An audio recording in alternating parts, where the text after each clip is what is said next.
मैं संपा यादव, मेरे चैनल पे आप सभी का स्वागत और आप सभी को मेरे ढेर सारे प्यार। आज फिर से एक ब्लॉग लेके आई हूँ आप लोगों के साथ। आज हम लोग जा रहे हैं भोलागिरी आश्रम, क्योंकि यज्ञ है।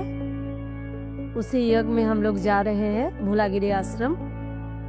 पिछले वीडियोस में मैंने बताया था यज्ञ के बारे में। तो कल ही यज्ञ शुरू हो गया था, तो आज एकादशी है, तो एकादशी के दिन ही हम लोगों को जाना था भोलागिरी आश्रम,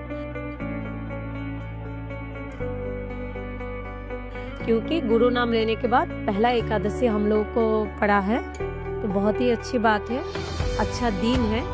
तो एकादशी में हम लोगों को प्रसाद वहीं से लेना है।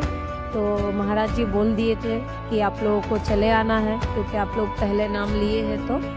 तो इसीलिए हम अपने परिवार के साथ हम लोग जा रहे हैं भोलागिरी आश्रम। तो यज्ञ का बिताया हुआ कुछ पल आप लोगों के साथ मैं शेयर कर रही हूँ। अगर मेरे वीडियोस आप लोगों को अच्छा लगे तो प्लीज़ मेरे चैनल को सब्सक्राइब करें, लाइक करें, कमेंट करें, शेयर करें। नमस्ते।